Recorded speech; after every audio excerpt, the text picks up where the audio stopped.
Kita mulai. Bismillahirrahmanirrahim. Assalamualaikum warahmatullahi wabarakatuh. Waalaikumsalam Alhamdulillah. warahmatullahi wabarakatuh. Salatu wassalamu ala asyrofil anbiya'i wal mursalin sayyidina Muhammad wa ala alihi washabihi ajma'in, amma ba'du. Puji syukur kita kehadirat Allah Subhanahu wa taala karena telah memberikan hidayah dan nikmatnya hingga malam ini kita tetap bisa melaksanakan rutinan kita yang kebetulan pada malam kali ini agenda kita adalah sambut Doktor Indonesia. Sebelum memasuki pemaparan dari Mas Mufid, seperti biasa kita awali kegiatan komunitas pembaca Jombang ini dengan pembacaan puisi, di mana dalam hal ini akan dibacakan oleh Mas Aziz. Monggo dipersilakan.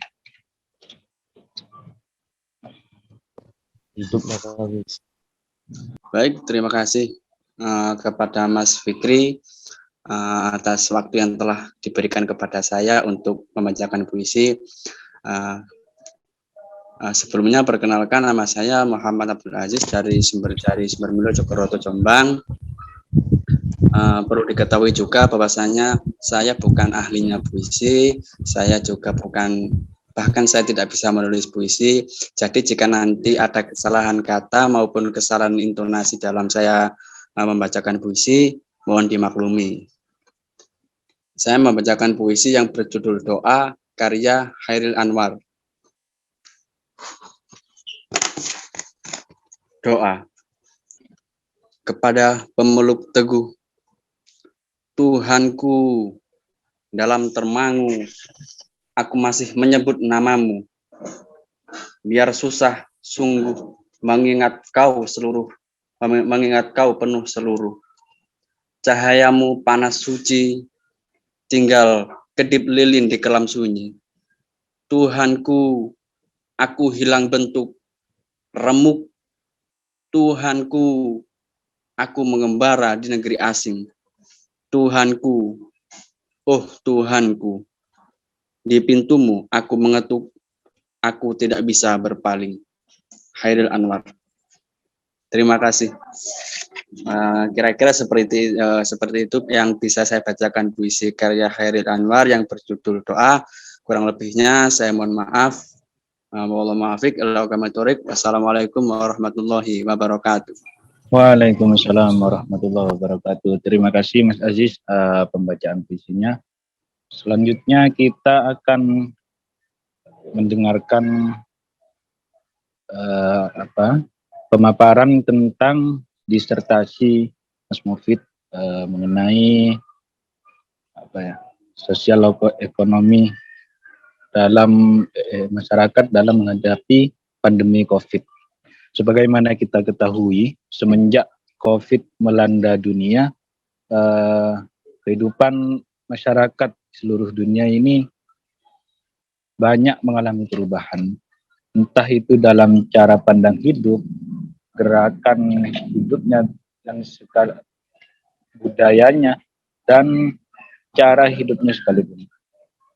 Dalam hal ini, sosial dan ekonomi, keagamaan ini sangat mengalami perubahan yang begitu besar. Sebenarnya disertasi tentang disertasi Mufid dalam hal ini belum sempat saya baca. Cuma dalam grup KPJ kemarin itu di-share rilis penelitiannya. Ada 4 tujuan dalam penulisan penelitian yang dilakukan oleh Mas Mufid. Yang pertama ialah tentang perubahan dan dampak sosial ekonomi. Kedua, gerakan sosial Kampung Tangguh sebagai upaya penanggulangan bencana nasional non-alam COVID. Terus yang ketiga, partisipasi perempuan dalam penanggulangan bencana COVID. Yang keempat adalah model keberlangsungan gerakan Kampung Tangguh itu tersebut. Untuk selanjutnya, saya persilakan langsung kepada Mas Mufid untuk memaparkan secara lebih luas mengenai hasil penelitiannya tersebut, waktu dan tempat Saya aturkan. Ya, terima kasih buat Mas Fikri selaku moderator. Assalamualaikum warahmatullahi wabarakatuh. Waalaikumsalam. Jadi khotbah pokok di secara khalqi tuqah hatta hadrubuhum linahwi wa usbul madhar bisani. Saya ucapkan terima kasih ini yang pertama ini buat Mas Ato yang kontak saya dan akhirnya bisa bersilaturahmi dengan teman-teman komunitas membaca Jombang. Saya senang sekali pada kesempatan malam hari ini. Jadi ini bagian dari saya melakukan sebuah diseminasi, artinya penyebar luasan dari apa yang sebenarnya saat ini kalau menurut saya ya saya masih belajar. Disertasi itu pun karena pandemi juga masih berlangsung, ya itu masih ada kemungkinan temuan-temuan baru.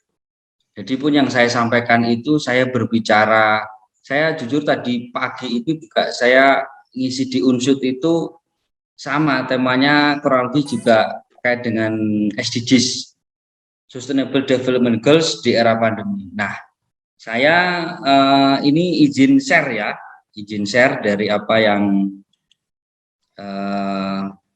mungkin sudah saya siapkan. Apakah sudah kelihatan, Dit? Kelihatan, Mas? Sudah, Mas. Aman, Pak. Sudah apa belum ya? Sudah masuk. Sudah. Oh ya. Jadi ini saya sekelumit dari apa yang kemudian saya katakan dengan diseminasi itu adalah begini. Mungkin saya tidak membahas tentang peran perempuan, tapi dari 4 aspek yang saya sampaikan itu ada 3 yang saya sampaikan pada malam hari ini. Jadi judul dari riset saya itu strategi adaptasi masyarakat desa terhadap pandemi COVID-19. Ini saya studi kasusnya, ini di Kecamatan Daud dan daerah Sidoarjo di Kecamatan Wagir. Perlu saya sampaikan, Desa Kalisongo ini nama lainnya adalah Kampung Cemplok dan juga ini termasuk saya katakan ini adalah daerah rural, artinya ini berdekatan dengan kota, tapi secara administratif itu di kabupaten. Begitu juga dengan Desa Sidoarjo, ini juga berdekatan dengan kota, tapi ini secara administratif ini di kabupaten. Nah, latar belakang dari riset saya itu pada tanggal 13 April 2020 kita bersama COVID ini ditetapkan menjadi bencana nasional melalui keputusan Presiden nomor 12 tahun 2020. Nah, dari situ kemudian COVID-19 ini menjadi satu sisi kalau berbicara bencana itu adalah sesuatu yang memang tidak direncanakan dan tidak diinginkan, tapi ini menjadi sebuah kenyataan yang kita terima. Jadi COVID-19 ini pun menjadi kajian forum ilmiah terkait dengan resiliensi masyarakat atau ketangguhan masyarakat dalam menghadapi dampak perubahan secara sosial ataupun ekonomi. Kemudian salah satu upaya penanggulangan ini ada kegiatan partisipasi masyarakat pedesaan atau saya katakan adalah masyarakat pinggiran kota dengan melakukan rekayasa sosial yang disebut dengan kampung tangguh. Kalau kita ketahui mungkin di Jombang ada namanya itu Kampung Tangguh Semeru gitu ya. Itu secara langsung juga mengadopsi dari gerakan ini. Jadi kami pun juga kemarin sempat audiensi, sempat kemudian berdiskusi bareng dengan waktu itu Kapoldanya masih Pak Fadil Amran. Nah, kemudian yang terakhir, bagaimana kemudian model kampung tangguh ini berkelanjutan dan ada peran serta stakeholder dalam penanganan bencana COVID. Artinya menunjukkan peran serta stakeholder itu begini, ketika gerakan kampung tangguh atau gerakan sosial ini berjalan, pasca pandemi pun juga ini tetap menjadi kegiatan yang berkelanjutan, artinya menjadi sebuah gerakan sosial yang sustain, yang berkelanjutan. Dan diharapkan peran serta dari stakeholder itu bisa mendampingi kampung tangguh tersebut. Nah, di awal dari pandemi, kita ketahui bersama dulu itu terjadi panic buying, kemudian ada beberapa kelangkaan. Mungkin salah satu yang sangat krusial dulu itu adalah saya ngalami sendiri itu harga masker itu satu box yang sekarang itu 15.000, dulu satu box itu bisa sampai 600.000. Nah, itu salah satu di awal-awal pandemi yang kita ketahui bersama. Kemudian juga dengan adanya pandemi itu berdampak pada sektor ketenagakerjaan, banyak sekali yang di PHK, kemudian juga ada yang dirumahkan atau mungkin bekerja tapi tidak full gitu. Dari hal-hal semacam itu, terus kemudian juga terjadi ketidakstabilan lingkungan atau ketertiban masyarakat, maraknya curanmor juga itu.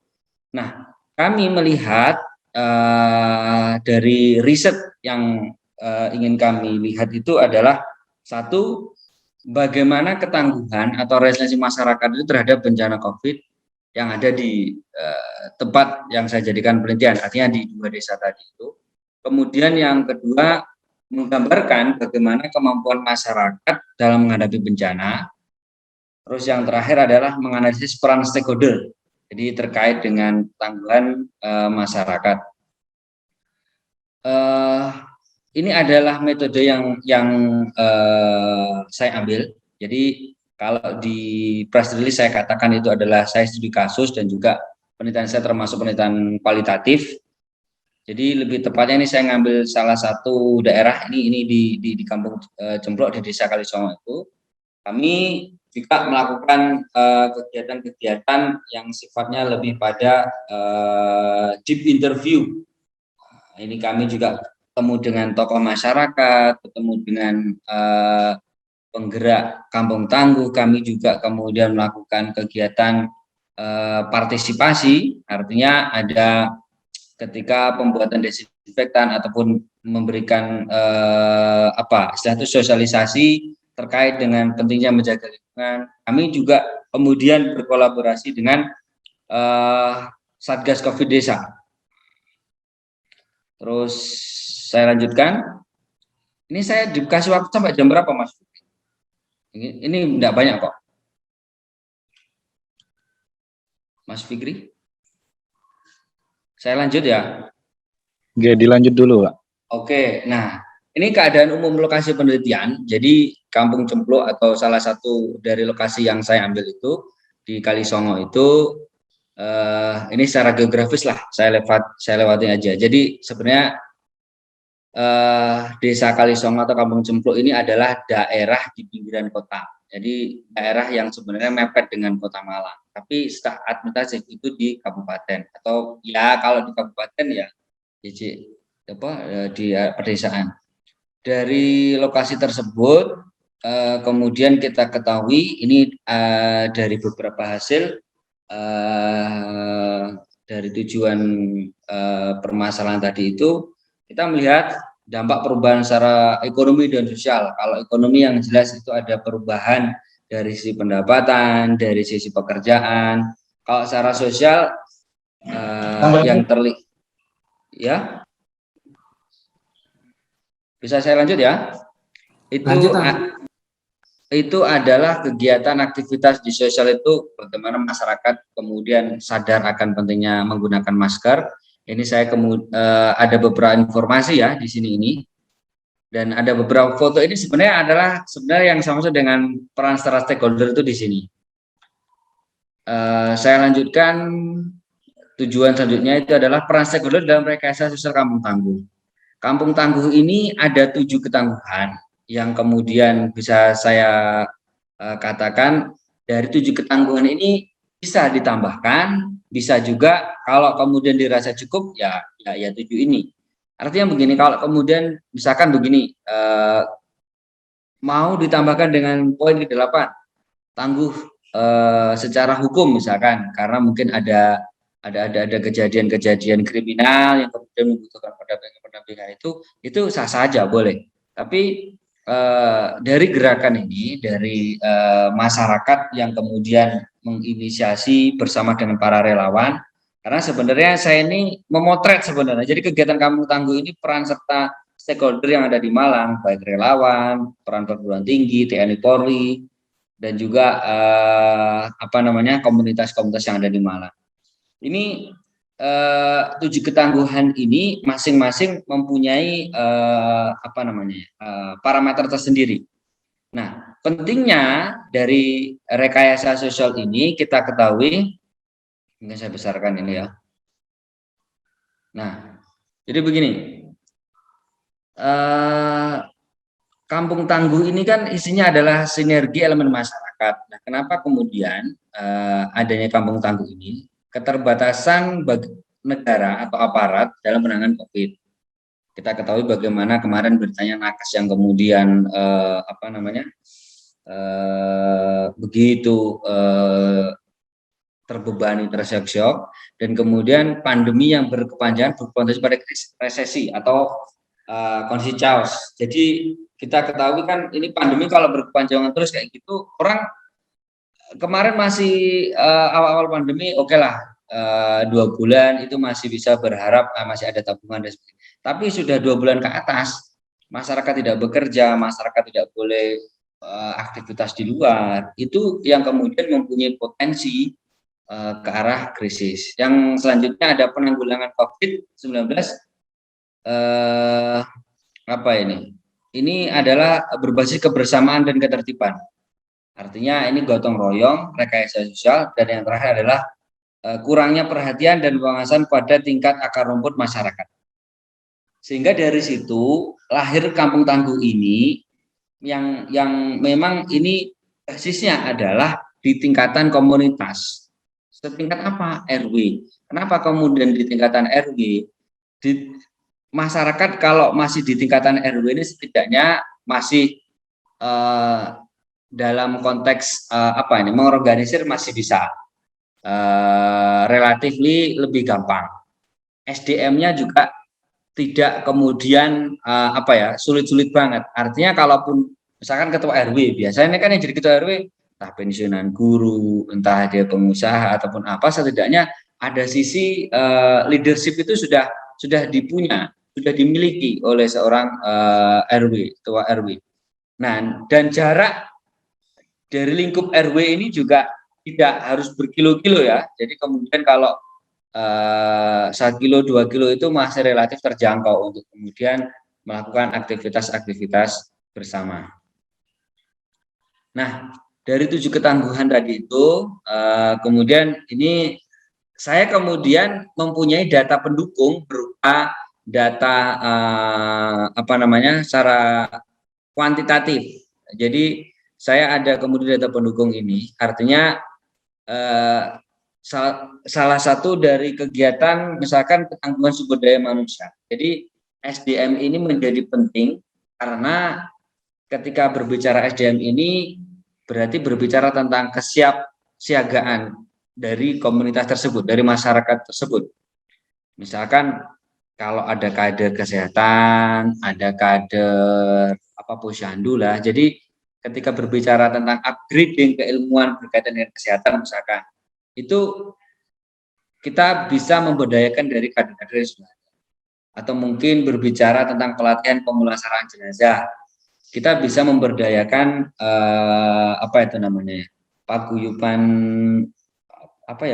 Pak Mudin yang biasanya di desa ada orang gali tanah itu loh ya, gali-gali di kuburan itu, yang saya maksud itu. Nah, itu bisa kemudian di-upgrade. Nah, ada ketangguhan pangan. Nah, ketangguhan pangan di sini adalah berkaitan dengan hajat hidup orang, karena pangan itu adalah hak yang paling azazi, yang paling dasar. Sehingga ketika terjadi yang namanya PSBB atau PPKM semacam itu ya, ketika ada ketersediaan pangan, sebenarnya masyarakat juga relatif lebih tenang, lebih kemudian mau untuk kemudian diajak berkompromi. Artinya antara pemerintah dengan masyarakat.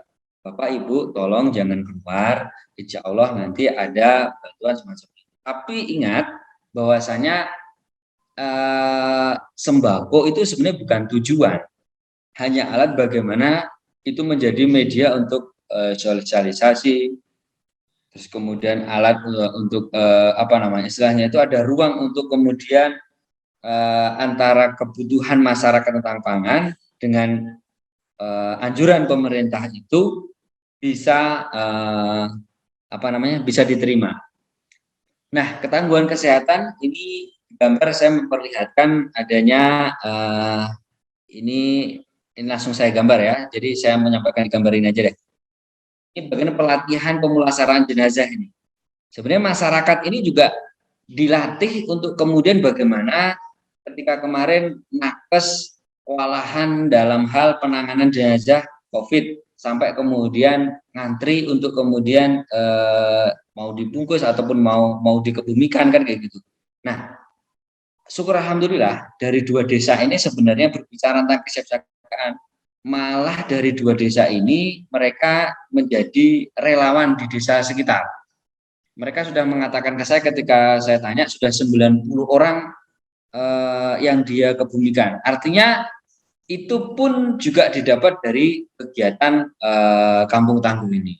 Nah, bagaimana kemudian kalau kampung tangguh ini bisa kemudian ditularkan di seluruh pelosok. Kemudian ketangguhan keamanan dan ketertiban yang pasti ini adalah bagaimana kalau yang namanya PSBB dulu itu semua jalan di portal ya. Jadi sampai masyarakat itu jalan mau ke sawah aja juga di portal, kemudian banyak sekali yang protes. Kenapa jalan ke sawah aja kok ya di portal kan kayak gitu. Artinya sebenarnya disinilah titik di mana berbicara tentang PSBB itu, toolnya itu harus benar-benar dipahami oleh masyarakat. Sebenarnya titik-titik yang harusnya bisa kemudian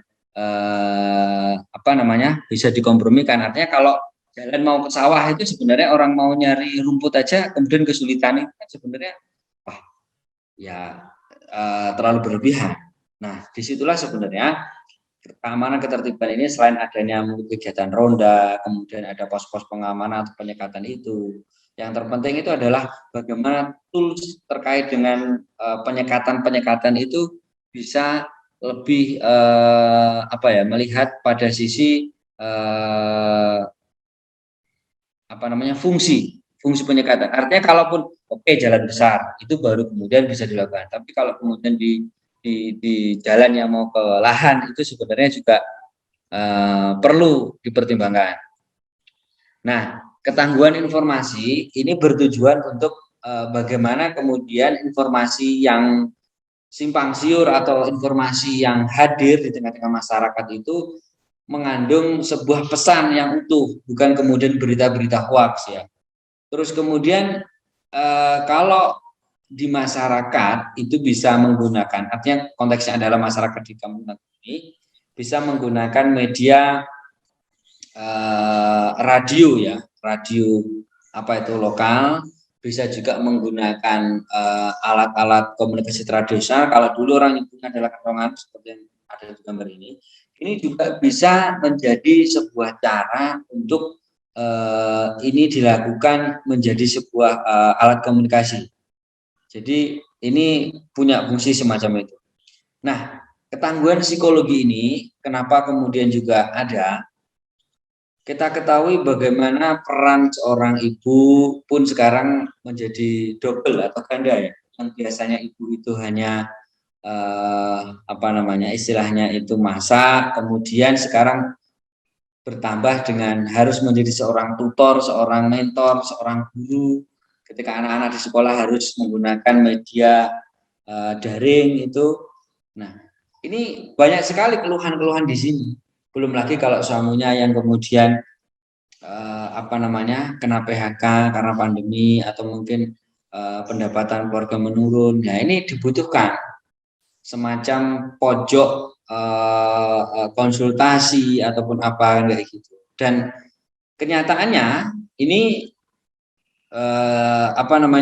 banyak dialami oleh ibu-ibu. Kalau boleh jujur sebenarnya boleh saya katakan itu. Makanya kalau berbicara tentang ibu-ibu, wah luar biasa ini nanti.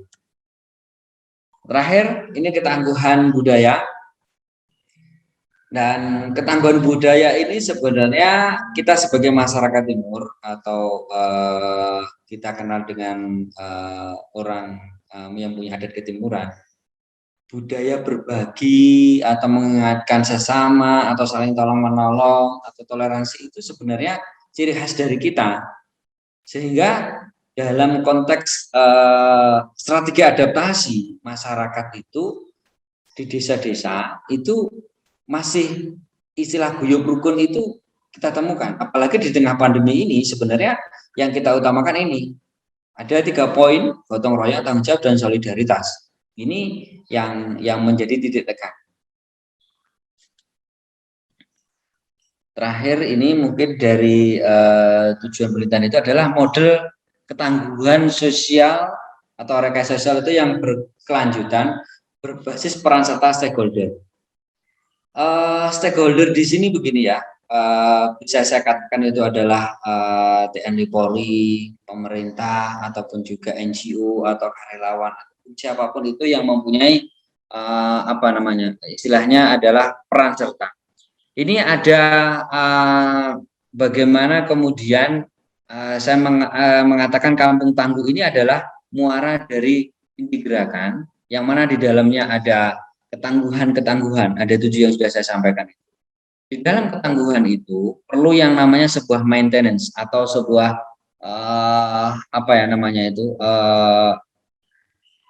manajemen, biar kemudian semuanya ini bisa berjalan beriringan bersama dan saling sinergi. Jadi perlu adanya sistem informasi yang terbangun, perlu adanya pendampingan, adanya supervisi, dan yang terakhir adalah tetap melibatkan kearifan lokal. Karena kearifan lokal itu menjadi sebuah aset yang melekat pada setiap komunitas. Artinya apa?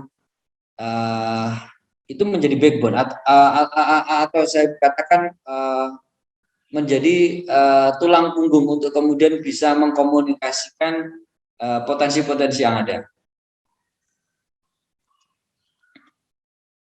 Nah, ini yang terakhir dari kesimpulan. 1, perubahan dan dampak sosial ekonomi selama pandemi COVID itu terjadi pada kebijakan PSBB, social distancing, mencuci tangan, penggunaan hand sanitizer, dan adanya perubahan ekonomi terjadi pada status pekerjaan, pendapatan, dan juga bagaimana model-model belanja masyarakat. Yang kedua, stakeholder kampung tangguh sebagai upaya penanggulangan COVID-19 dilakukan dengan 7 unsur ketangguhan. Tadi sudah saya sampaikan. Dan penguatan kampung tangguh itu berbasis kearifan lokal, bisa secara gotong royong, kemudian juga ada tanggung jawab dan solidaritas.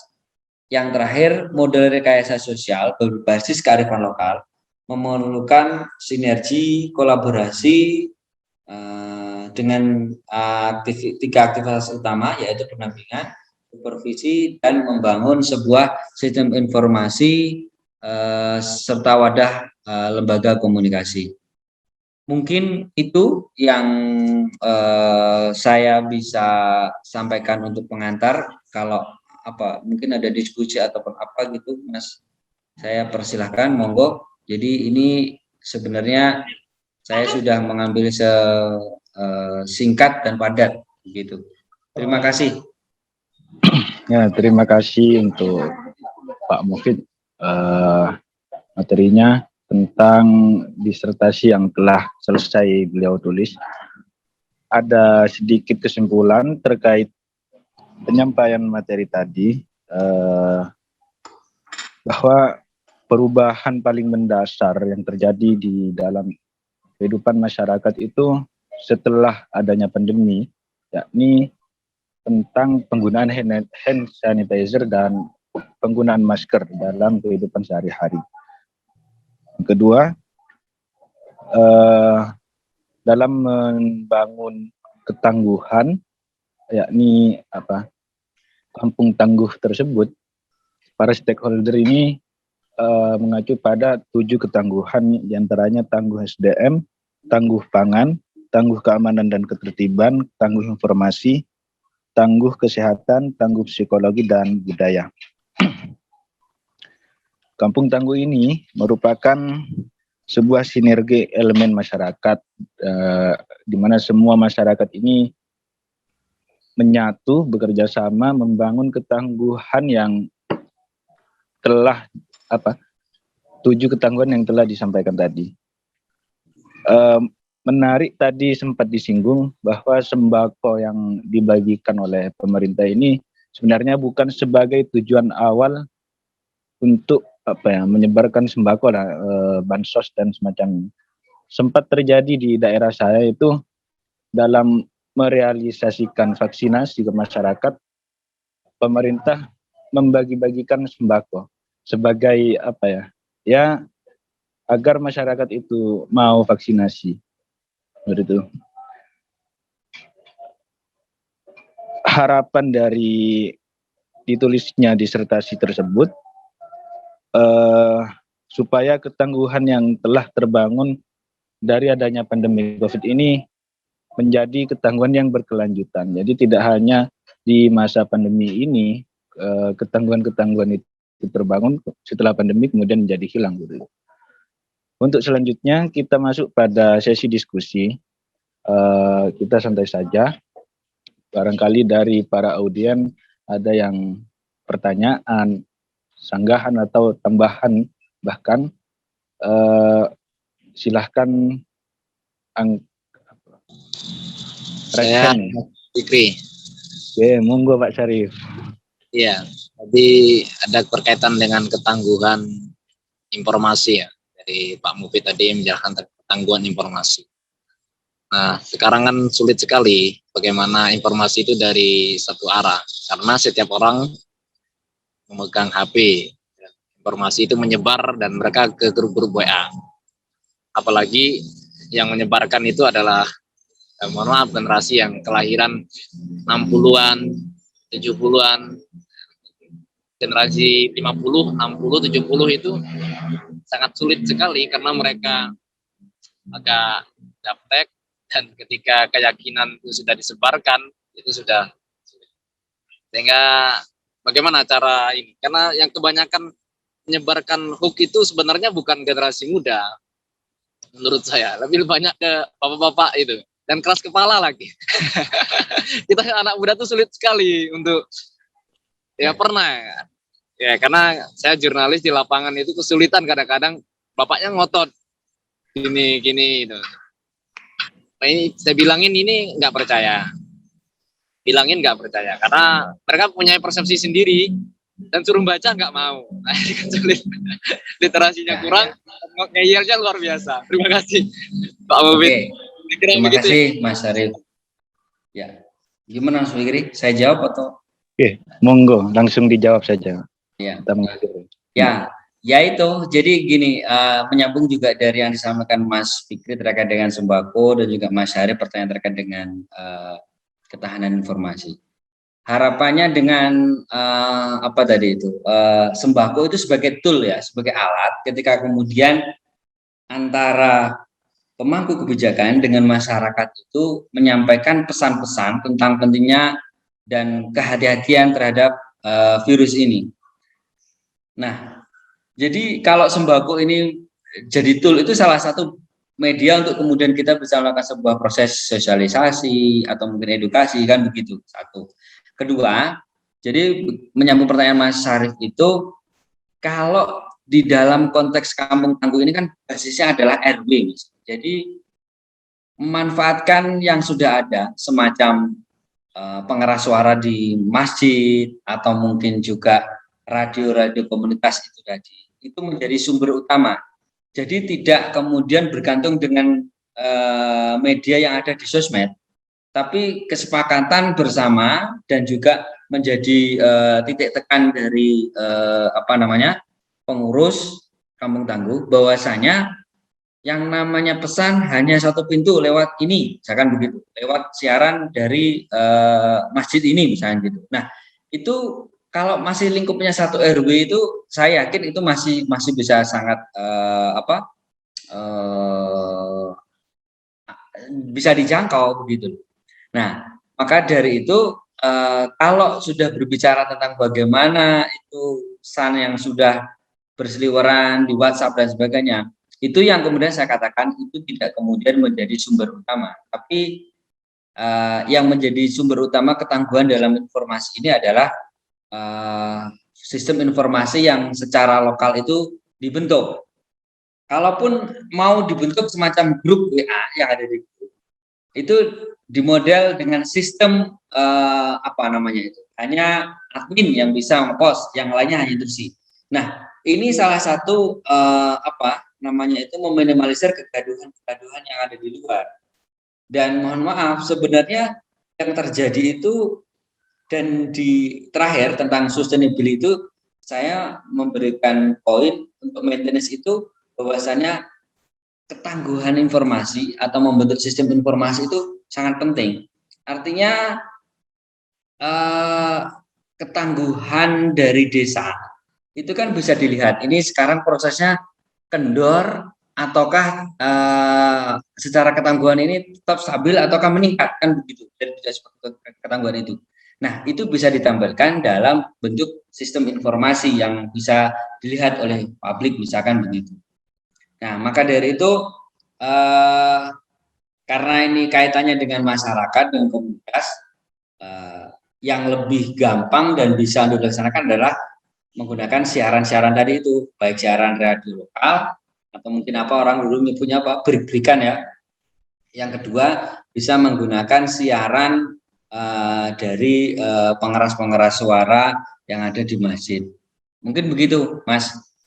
Jadi yang saya maksud dengan informasi ini bukan mainstreamnya itu adalah semua media masuk, sharing kan kayak gitu.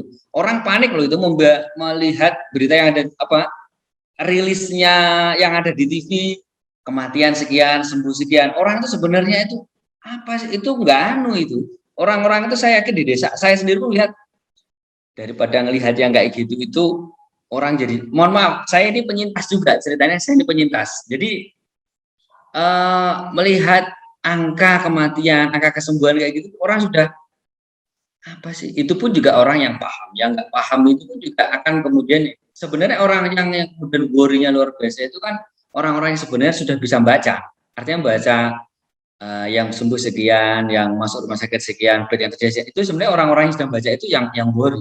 Tapi kalau orang-orang yang nggak ngerti apa COVID ini nggak ada dan sebagainya, itulah yang kemudian sebenarnya mengedukasi yang lebih gampang itu menggunakan media-media lokal tadi. Termasuk saya katakan kalau kentongan tadi itu bisa dijadikan sebuah alternatif komunikasi, ya kentongan itu tadi.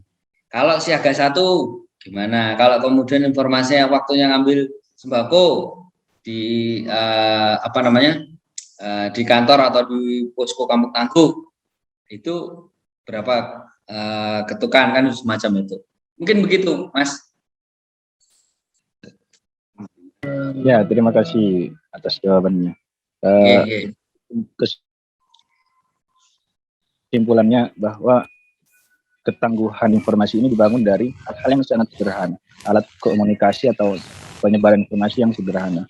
Karena memang lingkup kampung tangguh ini hanya apa ya, bermula dari RT RW seperti itu. Ya, RW. Ya, barangkali dari yang lain, audien yang lain, ada yang ingin disampaikan, dipertanyakan atau dibantah mungkin. Jadi gini Mas, riset saya ini juga masih bisa berkembang, artinya juga ya pandemi kan sampai sekarang pun juga masih berjalan ya. Ya sekarang oke lah. Di riset saya itu saya tidak membahas tentang vaksinasi. Saya membatasi riset saya itu hanya pada masa apa namanya era new normal. Nah, saya barusan tadi itu membaca ada gelombang COVID akhir tahun, itu ada gelombang ketiga semacam kayak gitu. Ya itulah sebenarnya yang saya maksud di situ itu. Kemunculan berita semacam itu, prediksi semacam itu, kalau di Kampung Tangguh hal semacam itu bagi masyarakat yang sudah tadi saya katakan ada 7 ketangguhan yang sudah belajar itu, kalau berbicara tentang kesehatan masyarakat ini alhamdulillahnya masih yang saya riset itu mereka masih kalau diminta untuk kemudian Pak ada jenazah COVID, ada tugas nih, oh siap. Jadi sudah auto gitu loh, mau melakukan pemulasaraan jenazah itu sudah ya caranya begini, terus kemudian mensolatnya begini. Hanya kemudian begini, vaksinasi jujur saya tidak membahas sampai situ. Harapan saya memang Kampung Tangguh ini sebenarnya seperti programnya BNPB dan juga BPBD itu ada Istana, Desa Tangguh Bencana. Nah, hanya saja kalau Desa Tangguh Bencana itu isinya kegiatannya apa, ataupun juga programnya seperti apa, saya kurang tahu persis. Tapi sebenarnya Kampung Tangguh ini bisa dimasukkan dalam semacam itu kegiatan itu. Jadi ada kegiatan juga yang sifatnya upgrading, pendampingan juga, kan begitu. Mungkin itu Mas, tambahan saya. Ya, terima kasih. Monggo, barangkali dari audien yang lain. Tadi Mas Farwis kayaknya mau berbicara. Ya, terima kasih. Sangat luar biasa, Mas Mufid. Salam kenal. Saya Farwis. Aslinya si Madura, cuman tinggalnya di Jombang. Oke, Mas. Begini, Mas. Saya kan hidupnya di desa di daerah Jogoroto sini. Saya setiap hari itu melewati kampung yang dikemas menjadi kampung tangguh gitu. Oh, gitu ya. Dan itu iya, dan di situ itu terbuat dari bambu. Ya sederhana tapi terlihat dikemas kayak mewah gitu. Terus di setiap rumah orang itu ada disediakan hand sanitizer sama air yang mengalir gitu itu. Kemudian setiap pintu masuk itu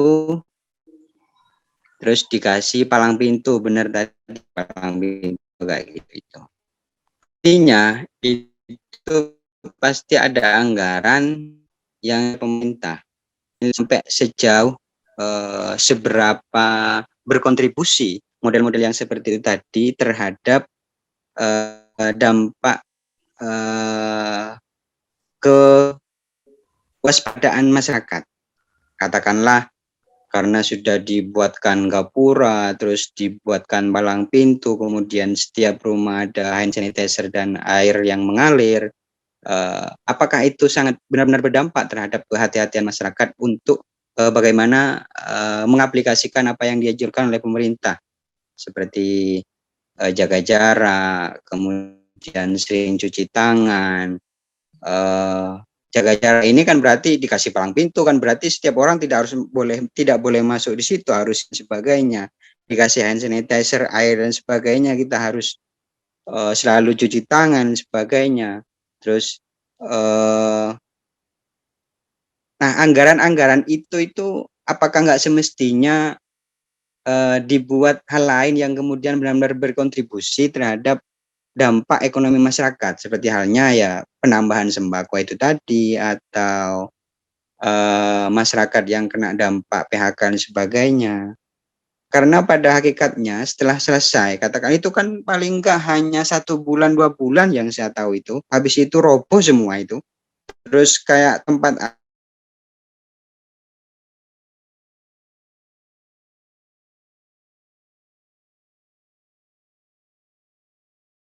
Terputus-putus ya suaranya ya. Suaranya hilang. Iya, saya juga terputus-putus ya saya dengar.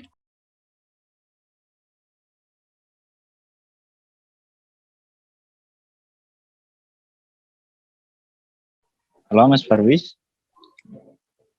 Oke, mungkin saya langsung coba menangkap dari yang disampaikan Mas Farwis itu seberapa efektif kegiatan yang semacam itu. Terus kalau anggaran ini lebih titik-titiknya sebenarnya anggaran sebenarnya Mas Farwis ini kalau saya lihat. Jadi begini, menurut saya itu, saya akan melihat bahwasanya program sama gerakan itu satu hal yang berbeda. Kalau program itu memang sesuatu hal yang memang berbicara tentang budgeting, tentang anggaran. Tapi kalau gerakan ini mau ada anggaran mau tidak, ini tetap bisa jalan.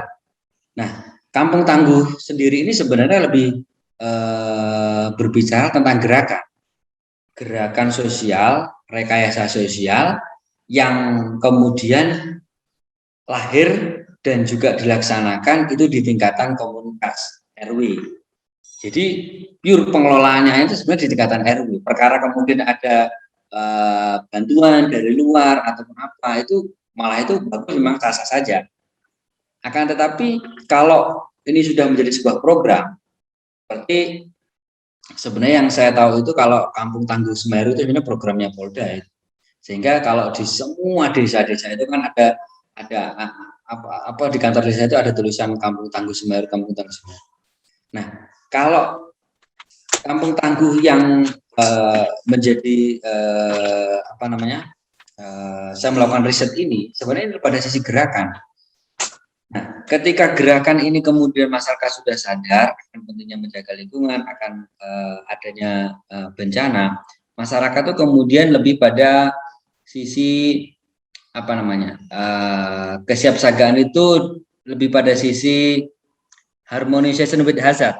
Jadi harmonisasi di tengah ancaman, harmonisasi di tengah bencana. Ketika masyarakat hari ini berbicara, oh ya masih pandemi, kewaspadaan masyarakat ada, artinya masyarakat di Kampung Tangguh yang ada di Cempluk itu, mereka juga sudah membuat tim tersendiri untuk pemulasaran. Dan mohon maaf, memang kalau berbicara anggaran ataupun bantuan itu, sebenarnya masyarakat ini tidak kemudian dituntut untuk itu. Tapi ketika ada ya syukur dijadikan sebuah istilahnya adalah aset komunitas. Nah, itu nanti dibelikan sembako atau dibelikan bahan untuk pembuatan desinfektan ataukah dibelikan masker ataupun apa. Tapi masyarakat lebih pada sisi kapasitas itu harus terbangun. Mungkin begitu Mas jawaban saya. Kalau di Jombang itu yang disampaikan sama Mas Farwis tadi itu sebenarnya menurut saya lebih pada fisik itu yang terbangun. Tapi dari sisi SDM itu saya belum melihat. Kalau dibangun gapura, dibangun dan sebagainya itu lebih pada saya katakan adalah fisik. Tapi Kampung Tangguh yang saya maksud dengan gerakan ini adalah berbicara tentang SDM, kemudian juga tentang kapasitas kader dan juga lebih secara general dan spesifik, tidak hanya pada sisi fisik saja. Mungkin begitu Mas. Siap, terima kasih. Barangkali dari Mas Faris karena tadi bicaranya terputus ya, mungkin ingin menambahkan lagi seperti apa.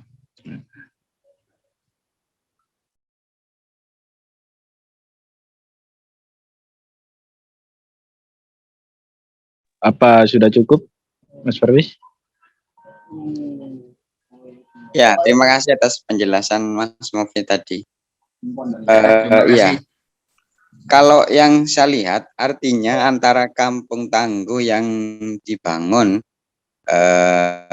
yang saya baca, nggak tahu, semoga saya salah ya, pengamatan saya itu. Gak ada bedanya antara Kampung Tangguh dengan kampung yang di luar kampung dibangun untuk jadi Kampung Tangguh itu loh. Yang gak tahu kalau yang di tempat Mas Mufid dijadikan tempat penelitian mungkin memang secara SDM mungkin ada efeknya loh ya, ada efeknya atau mungkin Mas ya, Kampung Tangguh Semeru. Mungkin yang dimaksud Mas Farwis ini Kampung Tangguh Semeru. Kan ya, Kampung Tangguh. Ada tulisannya. Nah, ya itu. Ya, jadi begini, saya katakan kalau Kampung Tangguh Semeru itu adalah pengabusi dari gerakan kami. Jadi Kampung Tangguh Semeru itu adalah programnya dari Polda Jawa Timur. Sedangkan kalau Kampung Tangguh yang ada di Malang ini kemarin juga sudah kita simulasikan di Malang ini, ya elemen masyarakat di Malang, para relawan dan juga para jurnalis dan ya komunitas pengusaha dari Malang bersama dengan TNI Polri dan Universitas Brawijaya menginisiasi gerakan tersebut begitu. Berangkat dari situlah kemudian ada simulasi-simulasi, ada kemudian juga pelatihan-pelatihan semacam itu. Tapi Oke, kemudian oke. ini menjadi Sorry, beda pemahaman berarti. sorry. Oke, enggak Ya, apa-apa, ya, ya. enggak apa-apa. Enggak apa-apa Mas Haris. Iya. Oke. Karena memang Narapidana ADD kelemahan juga. kelemahan saya itu nggak membaca dulu disertasi Nggak sampean apa-apa. itu. Loh, orang Indonesia kayak gitu. Jadi jangan salah Mas, saya juga nggak menyalahkan sampean. Orang Indonesia itu lebih suka budaya tutur. Kalau udah saya berbicara kan tutur ya, daripada budaya baca. Memang ya untunglah ada komunitas apa ini membaca Jombang ini. Wah, luar biasa ini. Ya, sorry. Berarti Nggak beda ya. apa-apa, nggak apa-apa. Nggak apa-apa. Oke. Oke. Ya. Terima kasih. Oke. Mungkin ini masih bisa dilanjutkan ya, masih awal waktunya. Dari audien yang lain mungkin masih ada yang ini ingin disampaikan, Bu Khotim barangkali, Mas Ato atau sekalian. Mas, ini Gimana? ada, saya penasaran sama Mas Agus Andi. Itu di monitor dari Surabaya itu Mas Mufid. Iya, makanya saya itu sebenarnya ya mungkin beliau mau bersuara apa. Jadi ini dulu salah satunya yang bantu saya riset itu beliau itu. Ya, Mas Agus.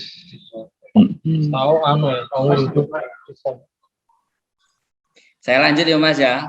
Kalau mau nggak ada, oh Mas Agus tampil ya. Ya, terima kasih. Sebuah paparan materi yang sangat luar biasa dari Dr. Mufid Jamroni dari UG. Luar Ada biasa dokter ilmunya. Mas. Ini Mas Dr. Mufid Jamroni, saya ingin tanya sedikit bahwa disertasi yang dibuat oleh Mas Dr. Mufid ini kan luar biasa, artinya novelty-nya itu ada, karena fenomena pandemi ini kan bisa jadi memang lagi in dan Mas Dr. Mufid Jamroni melakukan riset tentang itu gitu. Nah, di banyak negara fenomena pandemi ini bisa dikatakan karena sifatnya itu pandemi dan kemudian baru di tiap-tiap negara ataupun wilayah di dalam negara itu tentunya penanganannya itu belum bisa belum bisa seideal gitu. Nah, dari penelitian yang dilakukan oleh Mas Dr. Mufid Jamroni ini terkait kampung tangguh ya, ini seberapa efektif ya fenomena kampung tangguh ini bisa menjadi semacam ini ya, bisa menjadi semacam solusi terhadap fenomena-fenomena yang sifatnya pandemi seperti ini. Nah, bisa jadi fenomena kampung tangguh ini kan bisa menjadi semacam jurisprudensi, bahkan ekstrimnya itu buat negara-negara yang lain. Nah, saya ingin dapatkan perspektifnya itu, Mas Dr. Mufid Jamroni. Terima kasih atas waktu yang diberikan. Selamat malam. Malam, iya.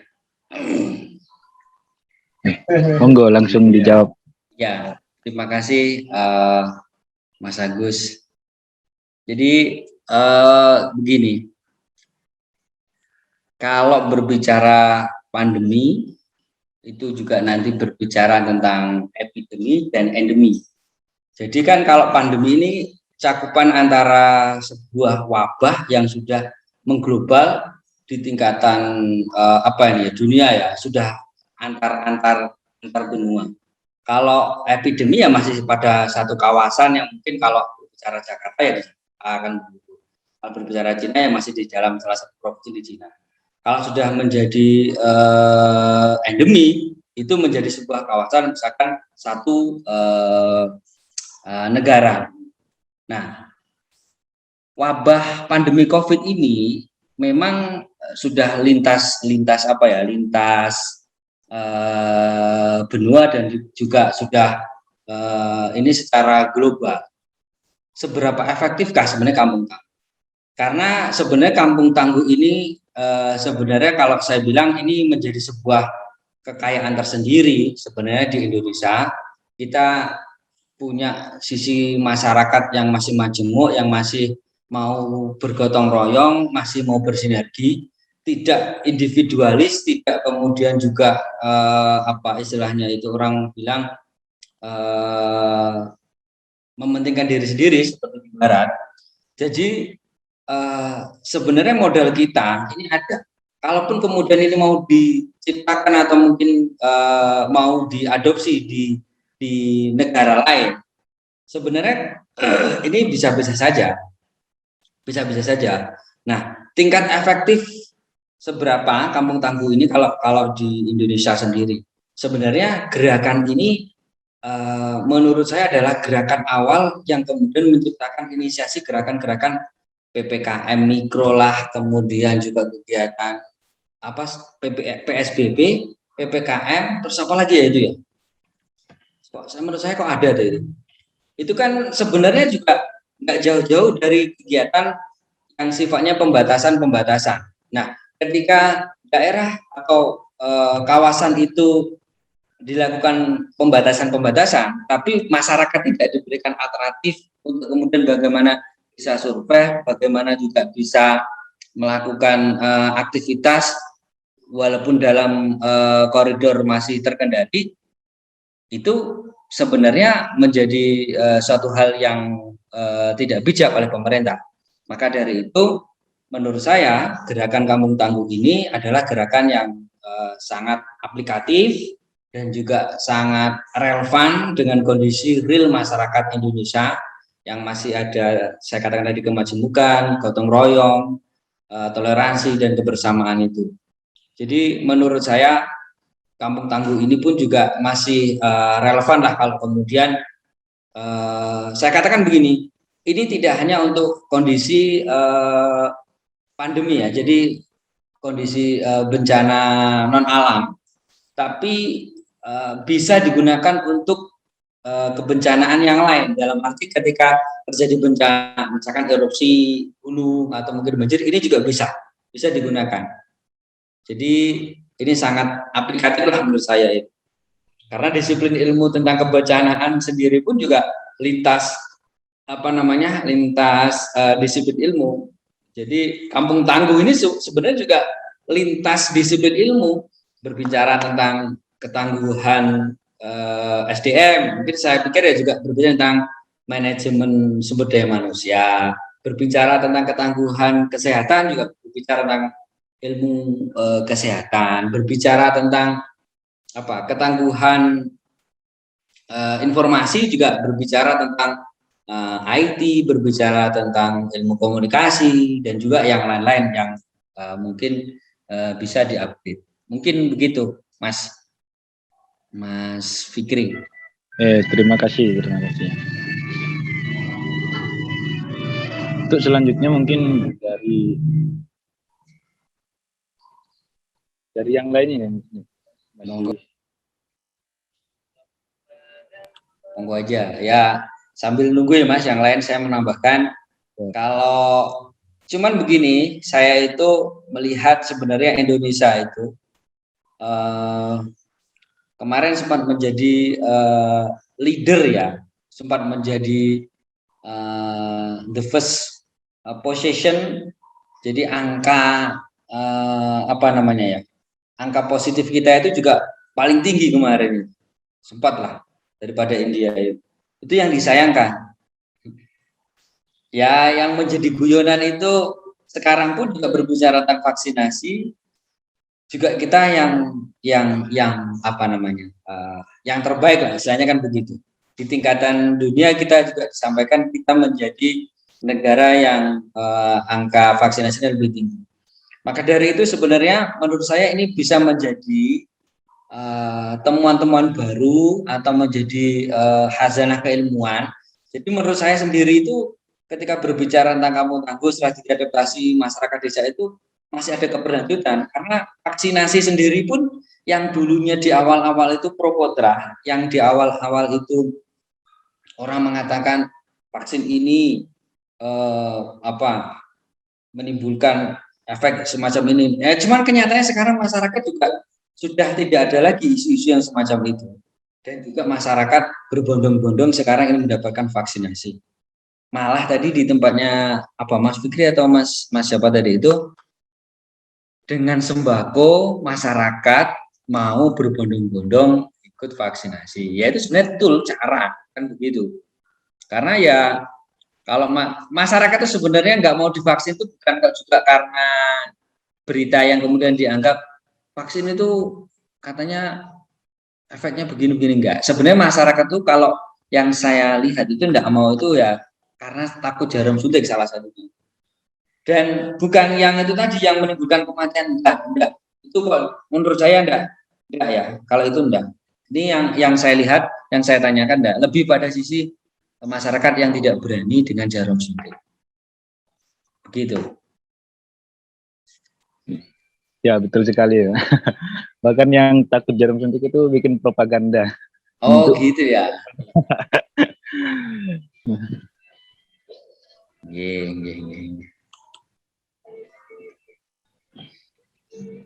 Saya juga ini Mas, ada nanti saya kasihkan sama Mas Sato. Saya itu ada modul Kampung Tangguh ada. Saya pernah sama teman-teman juga di Brawijaya ini sosialisasi tentang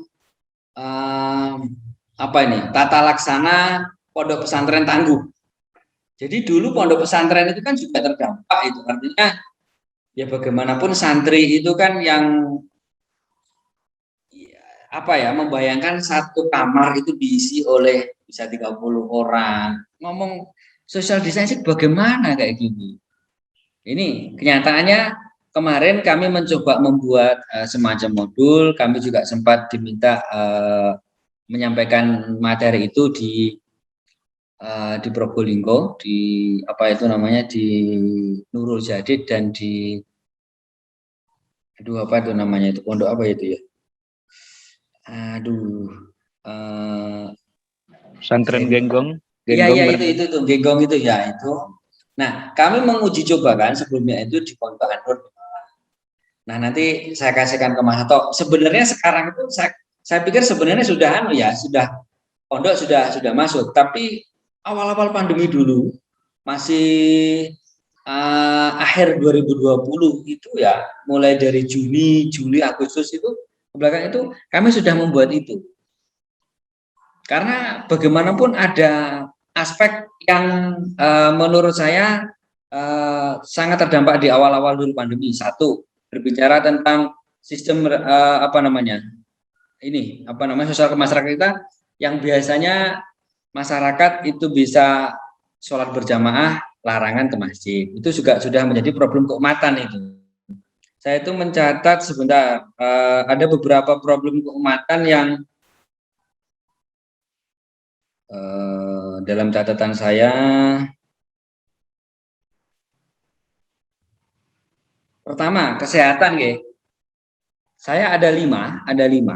Jadi kesehatan dulu di awal-awal itu kan problem kalau kesehatan itu yang saya dari awal presentasi berbicara tentang masker, berbicara tentang vitamin dulu itu, itu barang langka kayak barang mahal itu di awal-awal itu. Jadi problem yang di awal pandemi itu kesehatan. Dua, pendidikan. Nah, pendidikan mau tidak mau sekolah juga diliburkan. Artinya belajar di rumah, termasuk juga pondok pesantren. Nah, inilah yang kenyataannya juga kami berpikir kemarin pastinya kalau pondok pesantren itu juga, apalagi hal semacam ini, pandemi ini kan bencana yang sifatnya itu bukan bencana alam dan juga bukan bencana sosial ya, tapi ini bencana non alam. Jadi secara keilmuan kebencanaan ini adalah bencana non alam. Jadi anggapannya itu adalah kalau nyun sewu, pondok pesantren ada yang berpikiran begini. Ini kan barang kecil, ini barang ciptaan yang di atas, harus dikembalikan lagi yang di atas. Jangan kemudian masih ditinggalkan, ada yang doa, nggak ada yang ikhtiar secara. Nah itu kan ini salah satu yang kemudian juga ada kelompok-kelompok yang semacam itu. Nah berkaitan dengan hal semacam itu kita mencoba untuk masuk dengan cara yang kemudian tidak kemudian menggurui ataupun juga tidak kemudian apa ya istilahnya itu menganggap tindakan beliau-beliau atau kelompok tersebut salah, tapi kita menyodorkan tentang tata laksana ketangguhan di pondok pesantren. Yang ketiga ekonomi. Ya, kalau sudah berbicara ekonomi, yang jelas berbicara tentang pangan, berbicara tentang pendapatan tadi yang sudah saya sampaikan. 4 adalah peribadatan. Nah, kesejahteraan secara psikis spiritual itu juga kita mengalami gangguan. Jadi di awal pandemi itu orang kan tidak melaksanakan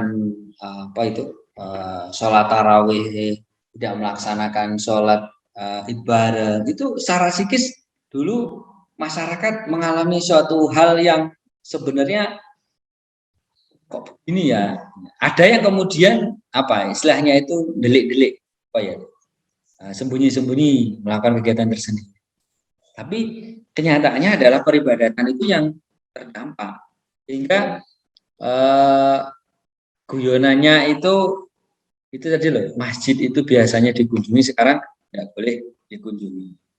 Yang kelima adalah secara psikis, saya sudah sampaikan di awal tadi itu. Jadi 5 hal ini yang ini 5 hal ini yang kami potret di awal pandemi. Dari 5 hal ini kemudian lahirlah beberapa ketangguhan tadi itu. Nanti saya kasihkan Mas Atok deh ya, biar di share nanti. Ada kok. Mungkin itu ada soft copy ketangguhan tata laksana di pondok pesantren. Itu Mas, mungkin Mas Fikri dari saya. Siap, terima kasih.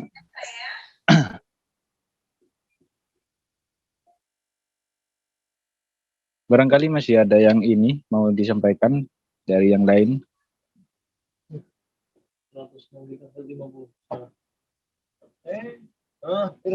Di sini ada Mas Irfan, ada Mas Ato, ada Bu Khotim,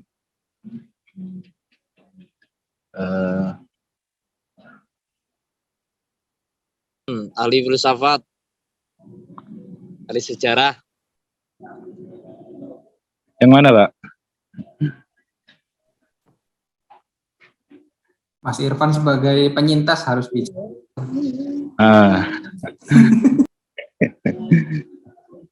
Ini ada yang ahli sejarah tadi ya. Kalau ada ahli sejarah itu malah menurut saya nyambung banget dengan kearifan lokal tadi itu. Jadi ritual-ritual jangan salah. Ini karena tadi ada yang bilang ahli sejarah. Di Malang itu ada istilahnya, itu saya tidak tahu di Jombang ada atau enggak. Ketika kemarin itu musim rame-ramenya orang siaran, pagi siaran, sore siaran dan sebagainya itu, orang-orang di sini itu kalau malam bakar istilahnya bakar kayu dan ditaburi dengan garam. Itu sebenarnya hal yang kalau orang semacam kita menekan itu hal irasional, kalau dibilang itu adalah untuk tolak bala dan sebagainya, itu hal satu yang irasional. Tapi sebenarnya saya berbicara tentang kearifan lokal, berbicara tentang sejarah yang dulunya terjadi di Indonesia, katanya itu memang dari turun temurun kayak gitu. Makanya kalau ada dari ahli sejarah, senang saya ini. Monggo.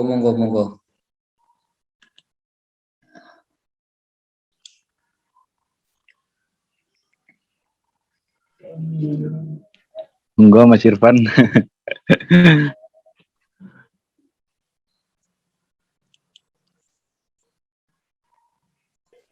Saya itu tadi, maaf saya itu tadi mengikuti di pertengahan Pak. Jadi konsep tangguhnya itu saya nggak ngerti langkah-langkahnya apa gitu. Jadi saya nggak dapat poinnya, misal step 1, step 2, step 3 sampai menciptakan ketangguhan itu saya nggak ngerti. Jadi saya mengikuti aja dulu. Amin.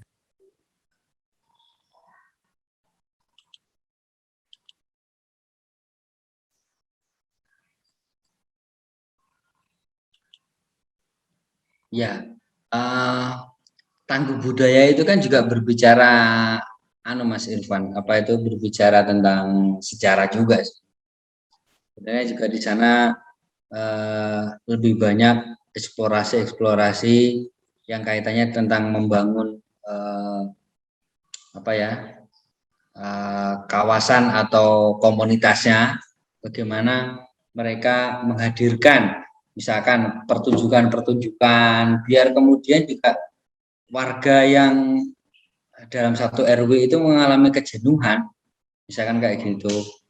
Kalau ada cerita-cerita berkaitan dengan sejarah desa misalkan, atau penampilan-penampilan kebudayaan kayak gitu juga bagus itu sebenarnya. Makanya saya senang itu tadi.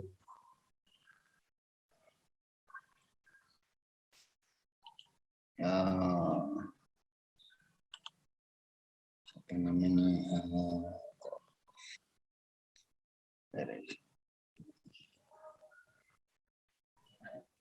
Ya, bagaimana? Mas Irfan, apa sudah bisa berbicara mengenai budaya yang ya sejarah kebudayaan yang terjadi di masyarakat lah, tentang kearifan lokal. Sebenarnya kalau ingin bertanya ya ada pertanyaan yang mungkin cari datanya itu kayaknya menarik gitu. Misal apakah ada di penelitian Mas itu dalam satu wilayah tertentu itu persepsi yang baru-baru ini kan corona kan mulai mereda gitu ya. Persepsi bahwa untuk menangkal corona itu pakai ritual-ritual tertentu dan berhasil gitu. Kronik-kronik antropologi kayak gitu kan menarik untuk dikumpulkan. Misal di daerah apa gitu, di daerah pegunungan apa gitu, coronanya ini udah menghilang itu karena si mbah ini ngapain gitu, apakah ada kronik-kronik yang semacam itu gitu.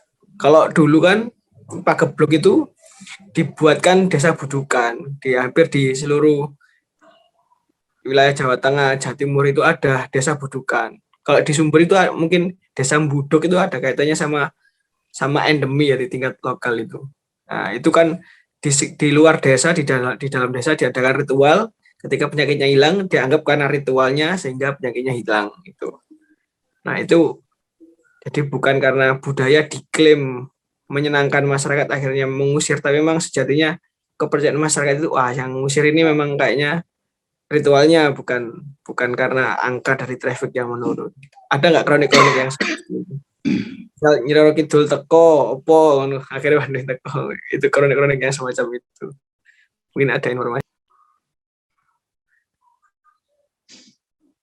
Ya, mungkin bisa langsung dijawab. Ya. Saya menangkap begini, apakah ada kenik-kenik kan ya? Kenik kan istilahnya. Ya, gini, ada sih Mas, ada.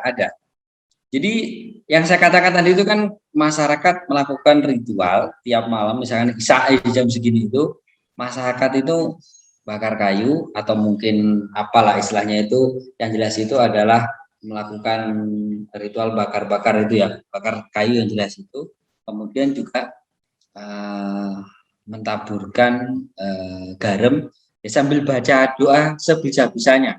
Artinya kalau bisanya doa itu bahasa Jawa ya pakai bahasa Jawa.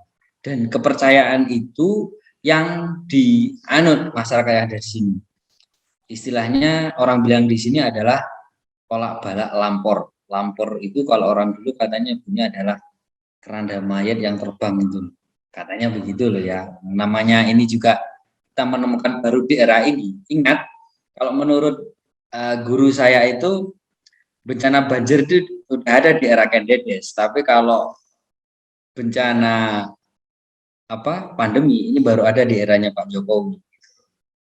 Jadi saya pun juga baru tahu yang namanya istilah bakar kayu dengan garam dan untuk lampor tadi ya semacam itu. Ada cerita sejarah memang juga ini berkaitan dengan di Kerajaan Mataram kalau tidak salah. Jadi kalau tidak salah dulu sempat viral itu ketika di Jogja bilang kalau pengen bencana ini segera pergi, mungkin salah satu pusakanya keraton itu dikeluarkan yang berupa itu namanya, saya lupa namanya itu, salah satu daerah nama di sini. Kok Tunggul Ametung? Apa sih namanya? Saya lupa ini. Tunggul Wulung ya. Atau apa itu? Salah satu pusakanya yang ada di keraton. Cuman kan ya itu cerita yang dulu dan kemudian dihembuskan lagi. Tapi pertanyaan itu kemudian kalau ditanyakan ke Hamengkubuwono, ke Kesultanan, ke Sinuwun itu ya saya tidak tahu. Tapi yang jelas ada sejarah semacam itu. Dan saya pikir kan apalagi kalau di Jombang ini banyak pesantren, banyak kiai-kiai itu kan pasti juga ada ritual-ritual doa. Mungkin baca-baca ini, saya pikir itu juga bagian dari kesejarahan pondok pesantren dalam menghadapi pandemi. Ini mau saya kirim ke Mas Hato file yang saya maksud tadi itu. Mungkin gitu Mas. Oke, siap.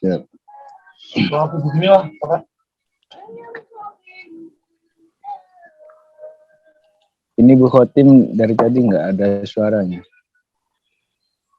Iya, pandemi ini masih masih sah-sah aja mau ditanyakan apa, mau nggak harus sesuai dengan riset saya itu. Yang lain boleh itu.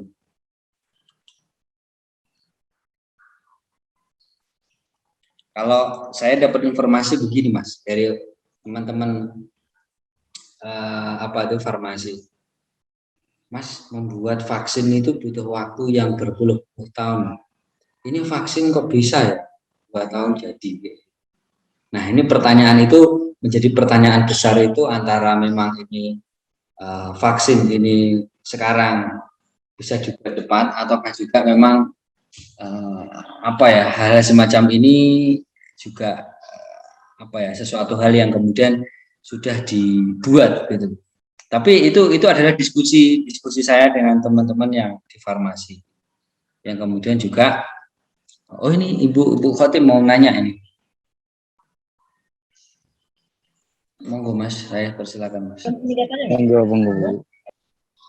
Iya, ini bicara tentang pandemi dan vaksin. Nah, di desa ini kan ada beberapa lansia yang tidak mau divaksin, memang betul nggak mau divaksin. Itu karena mereka punya alasan sendiri kenapa tidak mau divaksin.